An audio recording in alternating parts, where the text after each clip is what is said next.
Welcome to the Kansas Department of Agriculture Animal Facilities Inspection Program Learning Module. This module will go over the spay-neuter requirements for all animal shelter and rescue network facilities holding an Animal Facilities Inspection Program license in the state of Kansas.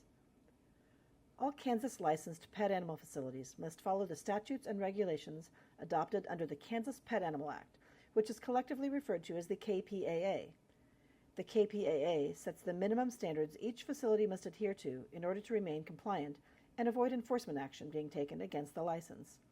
Enforcement action could include civil penalties, license suspension, license revocation, and other legal consequences. Licensees are expected to read, learn, and understand the KPAA as part of the licensing process.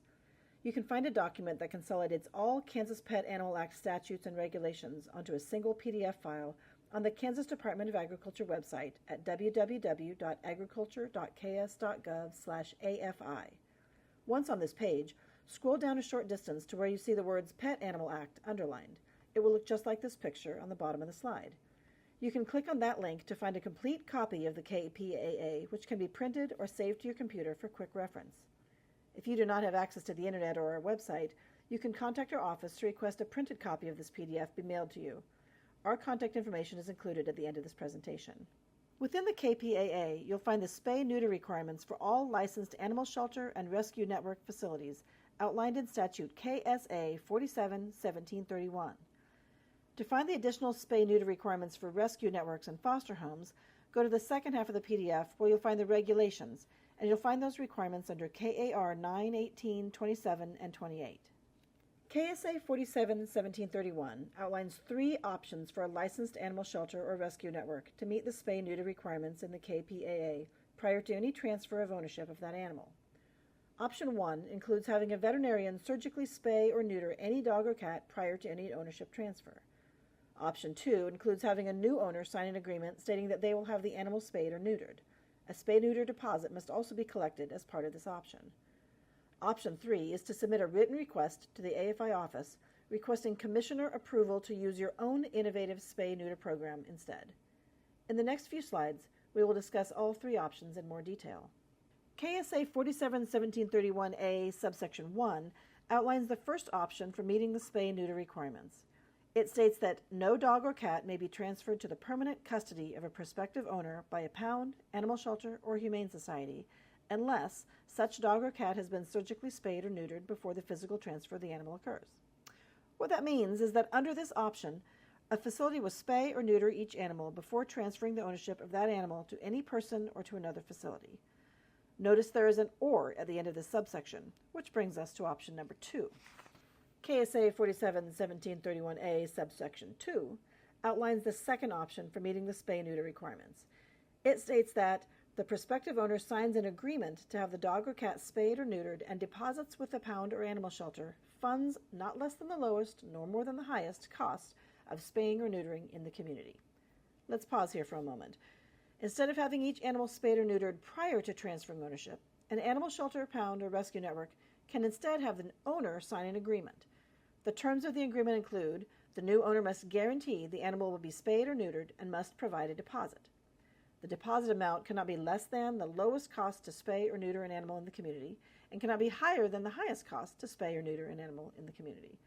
To determine the deposit amount, the licensed facility will have to contact veterinarians in the new owner's area and inquire about current charges for the spaying or neutering surgery. Licensed facilities may need to periodically check with local veterinarians about area spay-neuter cost in order to update deposit amounts. Reading further, subsection 2 goes on to state that the deposit must be refunded to the new owner once the new owner provides written proof by a veterinarian that the pet has been spayed or neutered. If the deposit is not claimed within 6 months of the ownership transfer, the animal shelter, pound, or rescue network can keep the deposit. This subsection also allows the animal shelter, pound, or rescue network to reclaim the unaltered animal from the owner that did not abide by the agreement to ensure the animal is spayed or neutered. We will come back to subsection B later, but first let's move on to subsection C, which discusses the third option for meeting the spay-neuter requirements.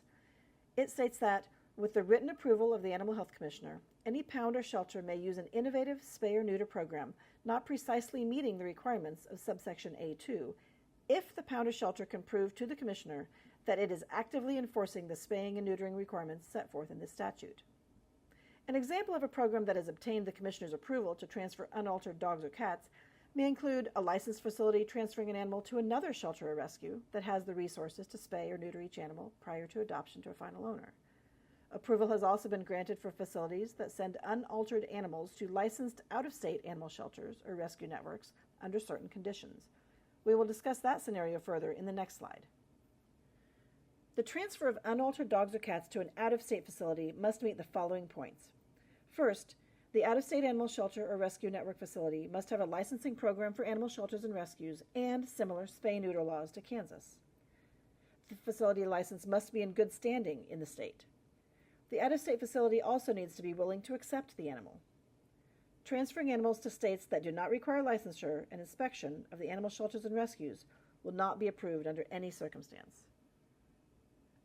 A written request for Commissioner approval must be submitted to the AFI office by the animal shelter wanting to transfer unaltered animals to an out-of-state animal shelter or rescue network facility. The out-of-state facility must agree to spay or neuter the animal prior to adoption to final owner. The written request must also include a current copy of the out-of-state facility's license. Again, the destination state must have a licensing program that licenses and inspects animal shelters and/or rescue networks, and the destination state must have similar spay-neuter laws to Kansas that the out-of-state facilities are required to follow. The AFI program will review each request and determine whether to allow transfer of the unaltered animals to the out-of-state shelter. Once approved, a letter will be sent by the AFI office to the requesting shelter stating the transfer has been approved. The letter will have an expiration date for approved transfers. The approval expiration date is the same as the out-of-state facility's license expiration date. The requesting shelter can transfer unaltered animals to that out-of-state facility until the expiration date listed on the letter. After the approval date expires, a new written request for approval to transfer needs to be submitted to the AFI program. Additionally, don't forget that the letter documenting Commissioner approval will need to be kept with your facility records for up to 3 years in accordance with the record-keeping requirements set forth in KPAA statutes and regulations. You must also make them available for inspection by a representative of the AFI program upon request. Although the KDA AFI program and the KPAA do not regulate or enforce the requirements for importing dogs and cats into another state, we strongly recommend that each licensed facility verify state requirements for the movement of dogs and cats into another state. Not all states have import requirements from state to state. Interstate movement requirements can be determined by contacting the State Department of Agriculture or Animal Health Commission for the state where animals are being transferred. You can contact the AFI office by phone or email if you need assistance submitting a written request for an out-of-state approval letter. Now back to KSA 47-1731 subsection B. This subsection discusses who can surgically spay or neuter a dog or cat. Animals must be spayed or neutered by a licensed veterinarian or a veterinary student under the direct supervision of a licensed veterinarian. Please note, this subsection also states that an animal shelter cannot decide which veterinarian a new owner must use to spay or neuter an animal once the ownership of that animal is transferred. Additionally, each Kansas premises that offers spay-neuter surgeries must be registered with the Kansas Board of Veterinary Examiners. This includes all Kansas veterinary clinics or hospitals. KSA 47-1731 subsection D states that nothing in this section shall be construed to require sterilization of a dog or cat which is being held by a pound or animal shelter and which may be claimed by its rightful owner within the holding period established in KSA 47-1710 and amendments thereto. The holding period refers to the stray hold period, which is at least 3 full business days of custody. The spay-neuter requirements do not apply to an impounded dog or cat during the stray hold period, or whose ownership has not officially transferred to the animal shelter. The spay-neuter requirements begin once ownership of the unaltered dog or cat is transferred to the animal shelter. Rescue networks and pet animal foster homes have additional spay-neuter requirements. We will cover both of those next, starting with the rescue networks. KAR 9-1827 subsection E states, each rescue network manager shall arrange to spay or neuter each dog and cat, or certify each animal as unable to be spayed or neutered, within 10 business days of receipt of the dog or cat. This applies only to rescue networks and is an additional spay-neuter requirement. Before a rescue network accepts an animal, they should ensure they have the ability to have the animal spayed or neutered by a veterinarian within 10 business days of the rescue network receiving the animal to be in compliance. If a veterinarian has examined a cat or dog and determines it cannot be spayed or neutered within this time frame for a medical reason, The rescue network must obtain a written medical opinion by the veterinarian, and the document must be maintained with their records. The written medical opinion must also include an estimated time for when the animal can be altered. That language is found in Regulation KAR 9-1828. There are some additional specific requirements for rescue networks.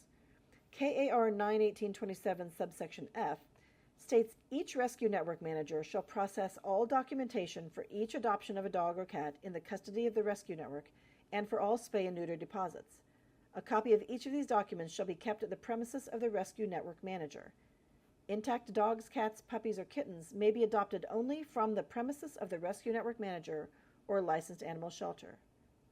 In general, the rescue network manager is responsible for processing all adoption paperwork for each animal in their custody, including spay-neuter agreements and deposits. All paperwork must be maintained at the rescue network manager premises.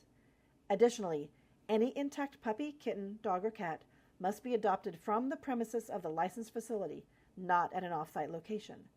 This applies to both rescue networks and animal shelters. If you're not familiar with requirements for record keeping, you can review our Record Requirements module, which goes over Regulation KAR 9-18-7 to learn about the required documentation that must be maintained by each licensee. You can go directly to the learning modules by clicking on this graphic on the KDA AFI Educational Opportunities page. The next 3 slides discuss the spay-neuter requirements that are specific to pet animal foster homes.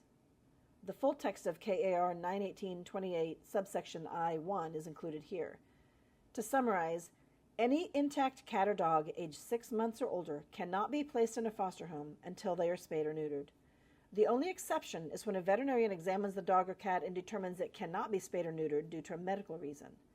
The licensee must obtain a written medical opinion by the veterinarian to maintain that animal in a foster home. The written medical opinion must also include an estimated time of when the animal can be altered.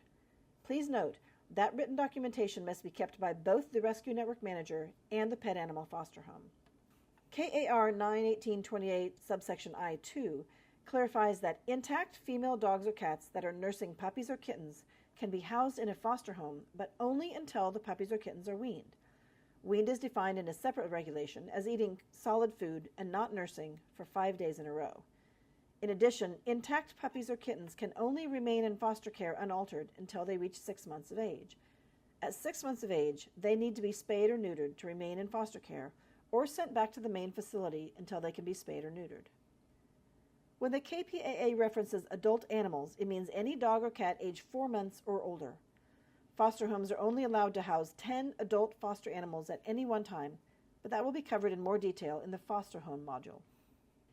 KAR 9-18-28 subsection J requires the animal shelter licensee or rescue network manager to process all adoption and spay-neuter deposit paperwork. The pet foster home cannot complete these processes. Additionally, any intact animals that are being adopted out must be adopted directly from the animal shelter premises or rescue network manager premises. No other locations can be used to adopt out animals. Any spayed or neutered dog or cat can be adopted directly from the foster home, but only if all adoption paperwork is finalized by the animal shelter or rescue network manager. Thank you for watching this video to become more knowledgeable about the Kansas Pet Animal Act. You can always contact your inspector if you have additional questions about KPAA requirements. If you need a printed copy of the Kansas Pet Animal Act mailed to you, contact our office at the phone number or email address on the screen.